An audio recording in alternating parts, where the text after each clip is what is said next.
и важна тема, која говори за покаяние, кое води до поправање.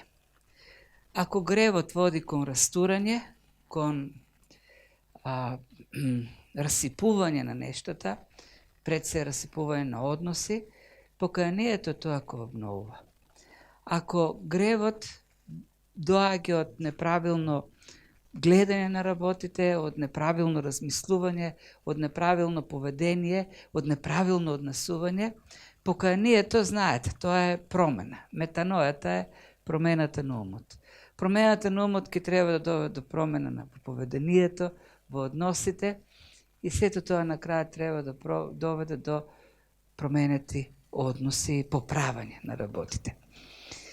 Ова послание кое го разгледувавме веќе подолго време, мислам да го досега 20 на проповеди имаме од ова второ послание, одиме така во длабочина да видиме, да извлечеме се она што е суштина во него.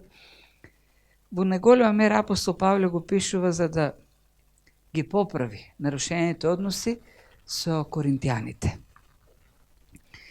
И ако така наблюдувавме повнимателно текстот, овој текст што ќе го разгледаме од 7 глава, има многу таков позитивен пристап. Иако се работи за нарушени односи, иако се работи за напади кои самиот Павле ги искусил од коринтијаните, сепак во неговиот пристап кон тие луѓе кои го повредиле и го наклеветиле, многу позитивен.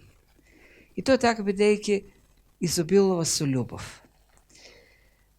Долго време апостолот се обидувал да ги поправи тие односи. Самиот отишел во Коринт, меѓутоа, поради некоја или друга причина, не се поправиле тие односи. Напротив, уште повеќе се расипале. Неговото присуство во Коринт воопшто не довело до зближување. И затоа тој разочаран си оди од Коринт, пишува послание, го праќа Тит, преку Тит некако да се поправат работите. Меѓутоа, во нетрпение чека каков ќе биде одговорот, загрижен за целата ситуација. Тоа ќе видиме, пишува многу јасно во овие стихови што ги видовме. Меѓутоа Тит се враќа со добри вести. И тоа на што го охрабрува Павле. Има уште многу нешта кои треба да се решат во односите со коринтијаните. Има многу работи кои треба самата црква да се поправат. Меѓутоа веста што ја носи Тит назад охрабрува. И тоа е поттик, како што видиме, уште повеќе апостолот се вклучи во тоа поправање на односите. Хајде да видиме како тој пристапува, да го видиме тој позитивен пристап на апостолот. Вели, приметене во срцата ваши. И тоа е продолжено до она што го говоревме во минатата проповед, минатата недела, во претходните стихови. Павле говореше за неговата љубов кон коринтијаните. И таа љубов за него значише едно расширување на срцето, тоест толку е широко неговото срце што никому од коринтијаните не му е тесно во неговото срце. Таму има место за сите. И таа љубов и таа широко срце, значи доверба. Тој се отвори устата. Сподели се што имаш, се маката си ја сподели, дури се ги сподели неуспесите, се ги сподели слабостите. Буквално се разоткри пред нив, се отвори душата. И побара истото тоа да биде и истиот однос да го покажат и коринтијаните. И тие да ги отворат своите срца за Павле и за неговите соработници. И така продолжува, нели? Приметене во срцата наши. Зошто? Зашто ние никому не сме му нанели неправда, никого не опропастивме, ниту пак некого искористивме. Со други зборови Павле вели, нема никаква причина вашите срца да се тесни за нас. Проблемот е што вашите срца се толку тесно што во нив ви е тесно и на самите вас. Самите вие се чувствувате тесно во вашите срца. Вашите срца се стегнати. Не е причината кај нас. Нашата совест е чиста. Иако сме били обвинувани дека сме извршиле неправда, дека сме злоупотребиле, дека сме упропастиле, дека сме искористиле, нашата совест во тој поглед е сосема чиста. И таа чиста совест на апостолот Павле, и таа љубов што ја има, е клучното за тој однос што го покажува кон коринтијаните. Кога човек има чиста совест, кога знае дека од негова страна нема причина, нема вина за тие расипани односи, тоа што може да пристапи слободно. Може да пристапи и со љубов. Може да пристапи ослободен.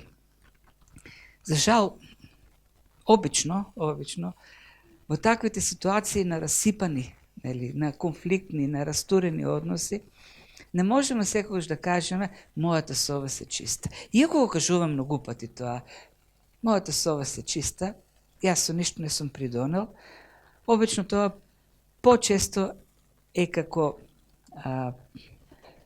отфрлување на вината која и си ја знаеме. Тоест, наместо да пристапиме со нечистата совест и да го земеме нашиот дел на вината, ние тргнуваме со обвинување.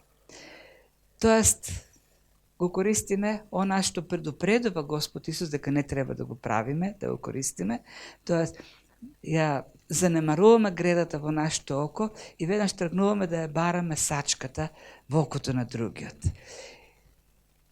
Павле може слободно, растоварено да пристапи кон целиот проблем, бидејќи тој знае дека од негова страна нема никаков проблем. Зашто неговото срце е широко отворено. Полно е со љубов. Тој може целосно да сосема целосно да ги сподели сите своји проблеми пред нив. Со целата доверба. И бидејќи самиот тој е растоварен од тој проблем, вели, и ова што го правам, или изнесувањето на тие проблеми пред вас, писмото што го напишав, посетата што ми беше кај вас, испраќањето на тит, исправањето вашето исправење пред проблемот, не е за да ве осудам. Мојот мотив не е воопшто осудување, туку напротив, е љубов. И тој го кажа тоа пред малку во 2 глава, не знам дали тука го нема тој текст, вели, голема е мојата увереност во вас. Многу се фалам со вас. Се исполнив сутека, преизобилувам со радост покрај сите наши маки. Но пред тоа, тој им вели,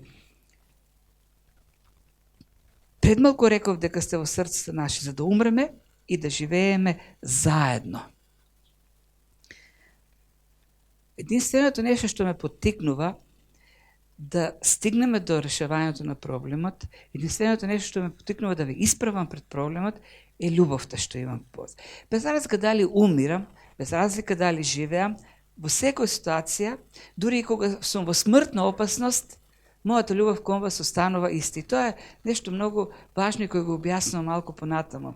Без разлика колку е голема мојата мака, моите лични проблеми, јас не престанувам да го берам и вашето гајле, да се грешам и за вас. И тоа е причината, тоа е љубовта што имам кон вас. И во таквите ситуации, кога се расипани нештата поради непокаянието или поради гревот, пристапот со љубовта е клучниот. Ние знаеме да ја кажеме вистината, знаеме да исправиме некако пред вистина, меѓутоа ако мотивот за тоа е да го осудиме, а многу пати знаеме да кажеме, па јас сум таков, или сум таква. Јас не знам да лицемерам, јас се кажувам вистината. Во ред, и Павле е таков. И Павлев не ја крие вистината. Меѓутоа, тој многу јасно вели. Мотивот не ми е да осудам, туку јас се кажувам вистината, бидејќи сум исполнет со љубов. Љубовта е поттекот да се решат работите и да се стигнат до тие резултати кои тој понатаму ги изнесува. Многу резултати ќе се, многу добри дела ќе се покажат во животот на коринтијаните, во нивното однесување, во нивните постапки. Но сето тоа е резултат на искреноста со која што Павле настапува, љубовта од која што е мотивиран и правилните чекори кои тој ги зема. Да, тој им кажува работи кои не се пријатни. Меѓутоа, кои нема да им се допаднат на коринтијаните. Меѓутоа, тој не го прави од никаков друг мотив, освен од желбата да се случи нешто добро. Им го сака доброто на коринтијаните.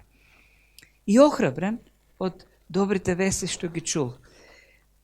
Има голема радост. Вели, многу се фалам со вас, се исполнив со утеха, призобилам со радост покрај сите наши маки. Тој ќе продолжи да говори за неговите маки. Меѓутоа, добрата вест што ја слушнал од Тит, поради љубовта што ја има, толку многу го зарадува, што ја утврдува вербата во него да продолжи понатаму. Има големи зборови на охрабрување. Нештата не се поправени, уште многу нешто има да се вршат понатаму. Меѓутоа, она што го кажува всушност овдека Павле е мојата доверба се зацврсти. Сега знам дека сум на вистинскиот пат. Знам дека треба да продолжам понатаму. Направив жртва, ја открив ја се отворив, ја покажав мојата љубов кон вас, пристапив со таа љубов, со правилни мотиви и еве го, резултатот доаѓа. Имам силна верба во вас. Мојата доверба се зацврсти. Направивте добар чекор и заслужува целиот проблем да биде охрабрен, да се продолжи понатаму со решавање. Така да самиот почеток, првите овие 3 стиха што ги разгледуваме, ни откриваат нешто добро, еден добар пристап. Ни откриваат едно охрабрување, уверување дека мотивот е вистински, е со љубов, дека односот кој се гради со нив е на доверба, на поддршка и помош. Значи, сите тие работи се овдека вклучени. Љубов, доверба, поддршка, охрабрување и така натаму. И се продолжува. Ја гледаме таа љубов како се манифестира и понатаму. Вели, зашто кога дојдовме во Македонија, никакво спокојство немаше телото наше, но од секаде бевме притеснети во маки, однатвор борби, однатре страв. За ова веќе говореше во 2 глава апостол Павле. Таму напиша, вели, никакво спокојство нема. Да, во 2 глава тој раскажуваше малку што се случуваше додека бил во Македонија. Значи, тој го посетил Коринт, не се случиле работите она како што тој посакува со коринтијаните и се враќа во Азија, во Мала Азија. Таму посетува неколку цркви и е во Троада. Во Троада се случува оној голем настан од ова мисионерско патување на Павле, кој тој проповеда на христијаните цел ден и до доцна во ноќта, и касно во ноќта едно момче Евтих заспива на прозорецот, паѓа и умира. И Павле се моли и Бог го воскреснува. И пишува дека Бог му отвори многу врати за Евангелието. Дека буквално кај да отишол во градот, луѓето биле спремни да слушат. И тоа за апостол Павле е добредојдено. Тој е мисионер, тој е апостол. Тој не може да не го проповеда Евангелието. Меѓутоа, толку е загрешен, толку е вознемирен од веста што ќе ја донесе Тит, и кога гледа дека Тит не дошол во Троада, го нема таму, нема се уште никаква информација за Коринт, пишува дека тој немал мир да го проповеда Евангелието. До таа мера бил вознемирен од тоа на како ќе се развиват односите со коринтијаните, што тој дури не можел да го проповеда Евангелието, а Бог му дава толку широко отворена врата во Троада. И што прави? Вечерта, после полнок, воскреснува Бог едно момче пред него, и тоа се расчува низ целиот град, и една широка врата се отвора за Евангелието, а Павле се ги пакува коферите, фаќа брод и оди во Македонија. И таму бара да види дали Тит можеби во Македонија не дошол со веста од Коринт. Може да се представите каква вознемиреност кој произлегува токму таа љубов. Тој сака да има добри односи со коринтијаните, меѓутоа таму во црквата случуваат работи, чека со нетрпение, целиот во трепет, каква вест ќе донесе Тит.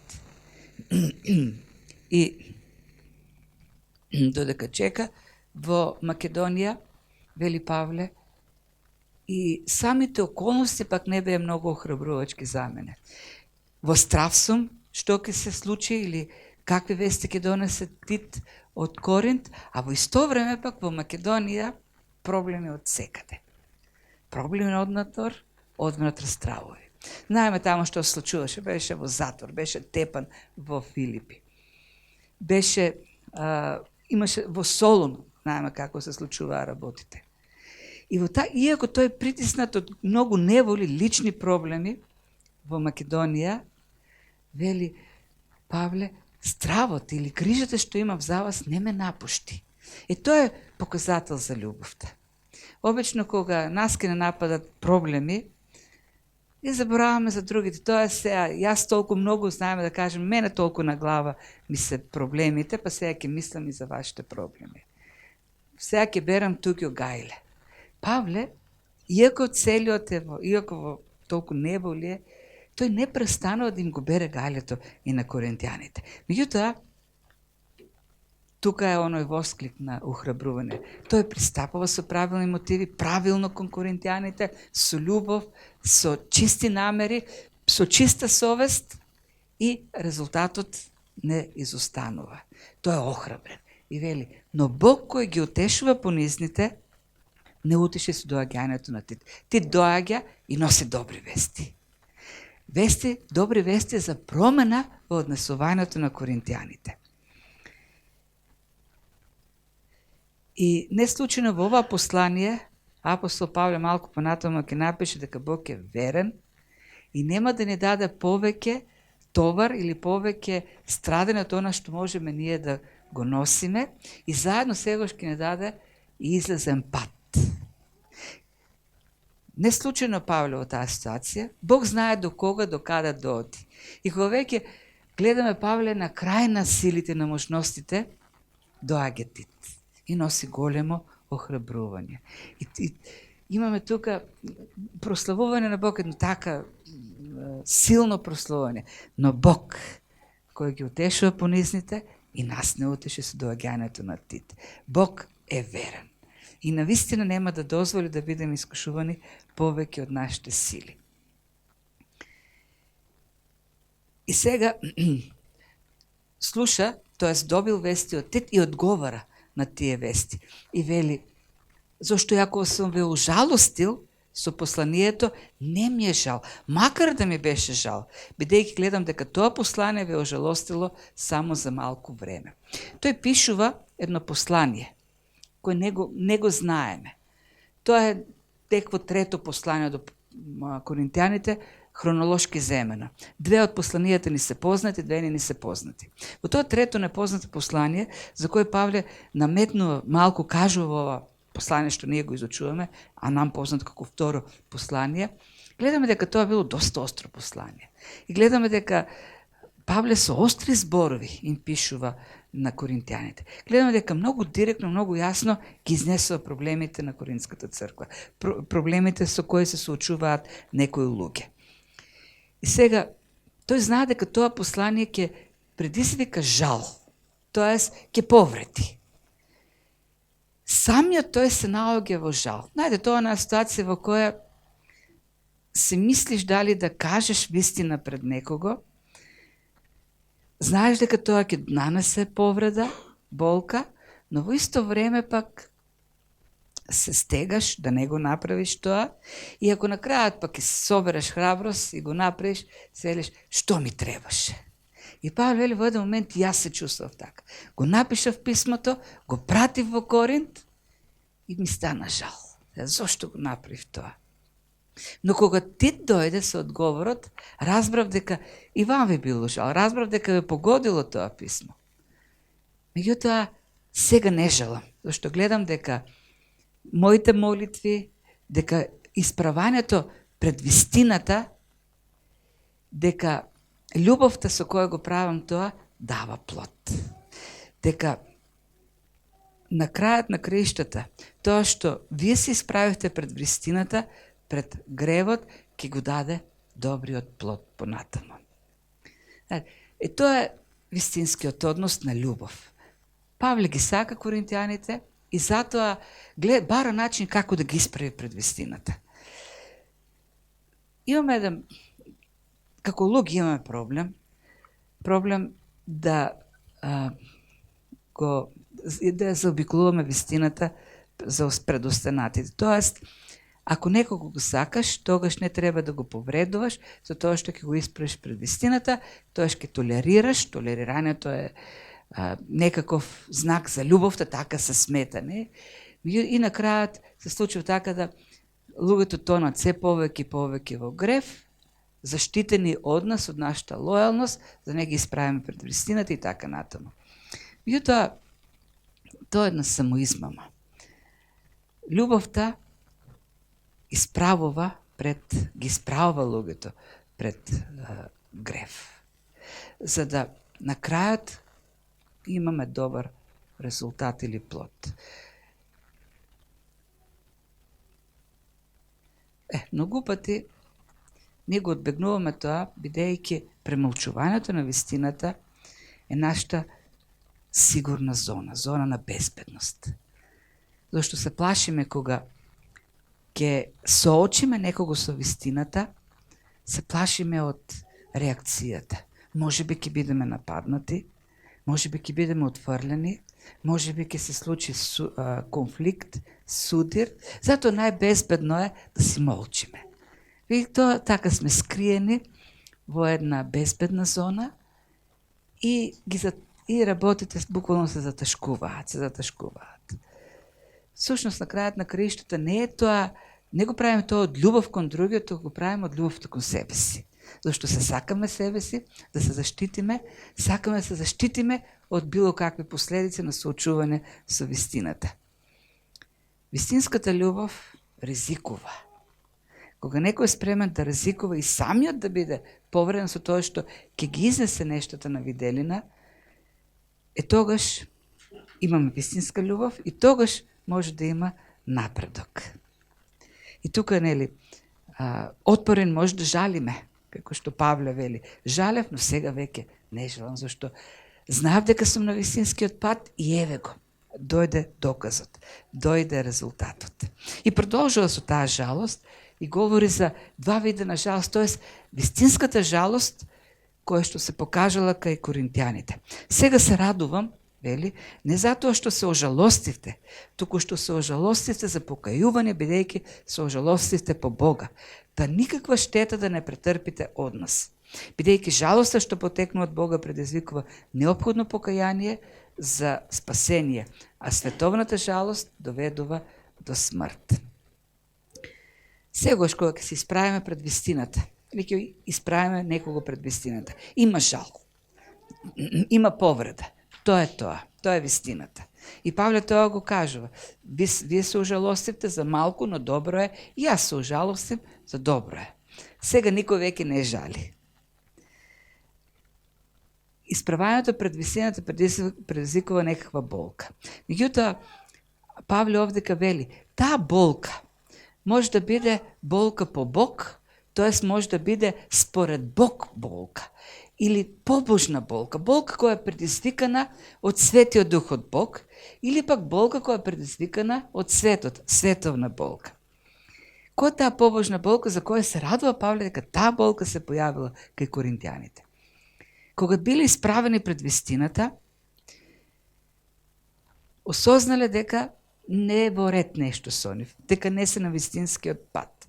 Тоа, која е таа болка? Таа болка кога ти мислиш дека се е во ред со тебе, но кога ќе ти исправат пред вистината и Светиот Дух ќе просведочи, ќе почувствуваш болка дека не си на вистинскиот пат, дека грешиш пред Бог, дека грешиш пред другите, дека твоето поведение не гради, туку растура. И тоа е таа болка која човек е чувствува. Болката која е предизвикана од сознанието дека не си прав, не си на вистинскиот пат. Мислиш дека се е во ред, заслепен од суетата, заслепен од себичноста, и наеднаш се соочуваш со вистината, нели, она како што се вика моментот на вистината. Моментот на вистината не е пријатен, боли. Меѓутоа, оваа болка, вели Павле, што се појави кај вас, е побожна болка. Болка која дојде од Бог или дојде поради вашиот однос со Бог. Вие се видовте пред Бог дека не сте прави. И тоа предизвика болка. И таквата болка, вели Павле, води до покаяние. Неопходно покаяние за спасение. Таа болка или тој жал, самата болка или жал не е покаянието. Тоа што ти жалиш за неправилното поведение, тоа не е покаянието. Но таа болка, вели, води до покаяние, води до промена на действото. Гледам дека не сум на вистинскиот пат и барам промена. И тоа е покаянието. Покаянието е промена, промената на умот, промената на поведението. Покаянието е промената во односите со луѓето. Гледам дека не се добри моите односи, дека не размислувам правилно, дека моето поведение не е правилно, и покаянието значи промена на сето тоа. Како Исаја што пише во 55 глава 7 стих, нечестниот нека го остави патот свој. Тоа е покаяние, да го оставиш тој пат. И беззаконикот помислите свој, промена во умот. И нека се обрати кон Господ нашиот Бог, и тој ќе ги помилува, зашто е многу милостив. Има спасение во сето тоа. Така, Павле вели, жалоста што потекнува од Бога предизвикува неопходно покајување за спасение. Спасение од гревот, спасение од слепилото кој ни пречи да можеме да ја видиме вистината за себе. Ослободување. Покајанието е ослободување. Ослободување од егоизмот. Ослободување од суетата. Побожната жалост доаѓа од признавање на вистината, го менува поведението и води до слобода. А која е пак световната жалост? Кога човек исправен пред вистината, може да биде нападнат и она друга, световна жалост. Тоест, болката која предизвикува повредената суета или гордост. Таа не води кон покаяние, туку може да води кон самосожалување, ете, луѓето што ми прават, па повлекување и лижење на раните, но може и она да води кон оној друг пристап, напад како најдобра одбрана. Тоест, повреден од вистината, повреденото его или повредената суета од вистината, да поттекне кон борба, да возвратиме и ние некого да повредиме. И таа доведува до смрт. Зошто? Доведува до робство. Човек продолжува да умира во своето его, во својата суета. Нема покаяние и обраќање кон Бог, нема промена на поведението, уште поголемо запаѓање во грев. И тоа обично она што се случува со луѓето кои ќе се исправат со вистината за жал. Има болка, има жал, но тоа не е од Бог, не е по Бог, не е побожна, туку е од светот, е светска. И тоа односот што за жал се случува меѓу луѓето, насекаде во бракот, во односите меѓу луѓето, па дури во црквите. Некоја жена која долги години била во брак и немала добар брак, ја прашал во црква човек, некој си таму, добро, ти како христијанка, толку години се трпела, дали некогаш ти дојде наум да се разведеш? И таа рекла, не, никогаш, ама милион пати ми доаѓаше да го убијам. Тоа е тоа, исправањето пред вистината. Исправањето пред... И јас да вратам со зло. Тоа е светската жал или светската болка. Нема желба да се признае вистината за себе, нема промена на действие, нема покаяние. И резултатот е смрт, бидејќи продолжува тоа робство на суетата ни гордост. Меѓутоа, кај коринтјаните, апостол Павле тоа се радува. Вие покажавте побожна жалост. Таа болка беше предизвикана од Светиот Дух, бидејќи не сте прави пред Бог и доведе до покаяние.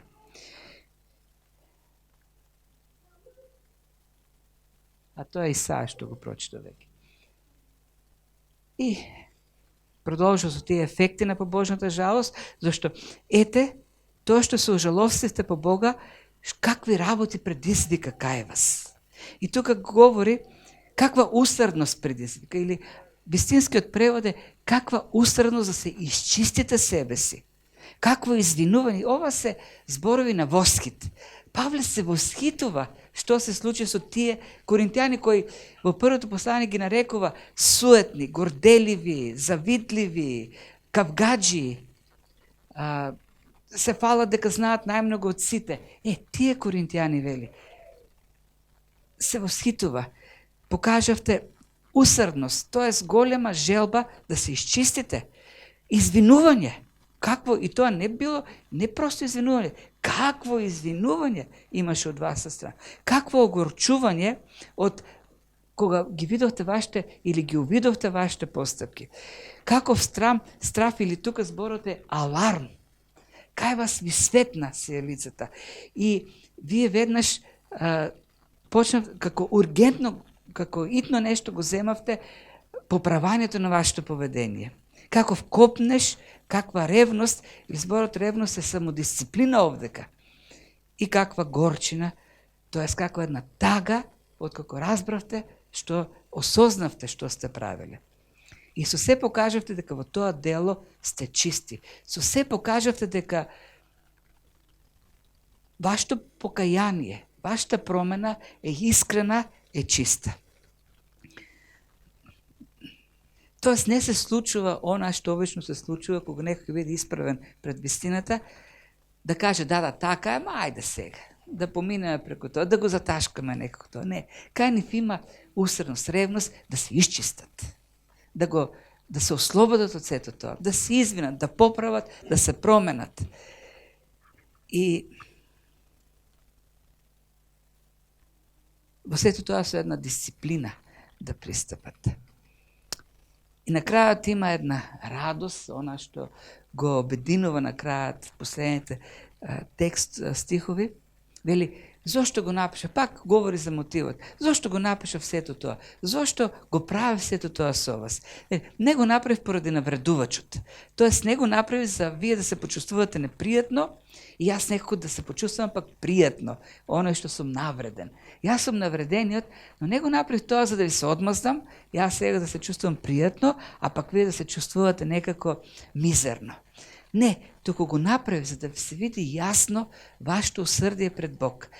Го направив тоа за да се види дека вие навистина сте Божи деца и дека навистина кога ќе бидете исправени пред вистината, Светиот Дух ќе действува во вас и вие ќе се однесувате поинако од луѓето во светот. Не со светска жалост, туку ќе биде по Божната жалост. Јас верував дека вие сте Божи деца цело време. И не само што верував, јас на сите го кажував тоа. Бев уверен и сега се уверив наполно. Се покажа дека вие сте Божите деца. Тоа е испитот за да се види дали некој е Божјото дете или не е Божјо дете. Павле многу јасно го покажа тој испит на коринтијаните. Некои се сомневале. Павле вели не се сомнев. Ве исправив пред вистината и еве го резултатот. Вие постапивте како верни луѓе на тој предизвик, како Божи деца. И затоа имаме една длабока утеха за вас. Сега сум сигурен дека сте на вистинскиот пат. Сигурен сум дека тоа што сум го правил со вас не било напрасно. Вие сте на добриот пат. И затоа се утешивме, продолжува Павле, затоа се утешивме и во таа наша утеха уште повеќе се зарадувавме поради радоста на тих, затоа што сите вие сте му го успокоиле духот. И јас не се посрамив, вели Павле. Кога со некој работи се пофалив за вас пред него, но како што секојаш пред вас сум ја зборувал вистината, така и пофалбата пред Тит не за вистинска. Тит отишел во Коринт. Ке видиме бил добро пречекан, со срдечна љубов. Пред да отиде во Коринт, Павле му велел на Тит, јас верувам дека тие луѓе се добри, верувам дека ќе има успех, верувам дека ќе дојдат до покаяние, верувам дека ќе се покаже верата. Тие работи го кажувал на Тит. Може би Тит се сомневал, не знаеме која е причината. И сега кога се случило веќе, Павле вели, не се посрамив. Таа моја доверба што сум ја имал кон вас се покажа дека била оправдана. Вие ја потврдивте, не ме посрамивте, ја потврдивте мојата доверба. Јас се застапив за вас пред Тит, кажав добри работи, сега што сум го правил, вели, сегош пред вас сме ја зборувале вистината и пофалбата што ја дадов за вас пред Тит се покажа како вистинска. Тоа е. И Тоа значи сега уште поголема доверба. Сега и Тит има доверба во вас. А мојата доверба веќе е бетонирана во вас. И продолжува, нели, со начинот на кој го пречекале Тит како посланик на Павле. Голема неговата срдечна љубов кон вас, кога ќе се сети за послушноста на сите вас, како со трепет и страв сте го примиле. Тоест, со една големо почитување, големо уважување. Сега, имајте во предвид дека црквата во Коринт е непријателска кон Павле. Големо обвинување. И Павле праќа свој пратеник или свој амбасадор. Би очекувале, ако немаше покаяние, те да го избркат, или да го игнорираат, или да се однесуваат понижувачки. Дека навистина има покаяние, покажува односот кон Тит. Со љубов, со страв и трепет, што значи но длабоко почитување, уважение. Гледате, до што води покаянието, вистинското покаяние? Уважување, почит, во кој што има страхотрепет, она страхопочит, она што кој што го користи Библијата за односот што го треба да го имаме кон Бог. Нели? Стравот од Бог е почетокот на мудрост. Стравопочита. Едно уважение. И Павле, и Тит вели, е воскитен. Тоест, голема е неговата срдечна љубов која ќе се сети на вас. Тој не е запрепастен сега од лошото однесување на коринтијаните. Воопшто, немало воопшто такво. Тој е воскитен од нивното добро однесување. И тоа има взаемна почит. Тие покажале почит, страв, трепет и страв, и сега тој секој кој ќе се на нив е полн со срдечна љубов. И на крајот завршува со нели радост. И затоа се радувам дека се можам да имам доверба во вас. Радост. Радост дека сега сме на правиот пат. Вашите срца беа тесни, беа буквално стегнати како со обрач, дури и вам ви беше тесно во вашите срца, меѓутоа ви ги отворивте вашите срца. Не само за мене, туку и за Тит. Имаме едно целосно обновување на тие односи, целосна доверба, а резултатот е радост. Павле бил вознемирен, во маки, во неспокојство, во страв. Наеднаш доаѓа радоста. Зошто? Зашто навистина ги сакал тие луѓе? Ако не ги сакал, немаше толку труд да вложи. Ако не ги сакал, немало толку с такво внимание, с таква топлина, с таква предпазливост да ги прави сите тие работи. И тоа е целта всушност на действото на Бог во таквите ситуации. На крајот да има доверба и радост која ќе излезе од таа доверба. Тоа е тоа. Тоа е таа голема лекција што можеме да ја видиме овдека во односите меѓу Павле и коринтијаните. Напишал 4 послања, неколку пати ги посетил. Едни односи полни со конфликти, полни со недоверба во одредни ситуации, полни со болка. Меѓутоа, бидејќи има љубов, тие на крајот секој пат се враќаат на вистинскиот пат. Вистинската љубов, искреноста, чистата совест, довербата, почитта, охрабрувањето, сето тоа преовладува во тој однос на Павле кон коринтијаните. И резултатот на крајот е радост. Радост од таа доверба која заемно си ја покажуваат. И тоа кон што треба да се стремиме. Контекстот, па големиот контекст е нашата служба како новозаветни служители на миротворци. Само така може да се твори мир. Оној мир што Бог преку Христос го донесе за да го има меѓу нас и со Него. Помирени во Него, во мир едни со други. Се надам овие принципи, овој пристап да ни помага и зашто само тој може да дава плод, вистински плод на односи кои поправаат, не кои растураат, туку кои градат. Господ да ни дава мудрост преку Светиот Дух и тој да не води по тој пат.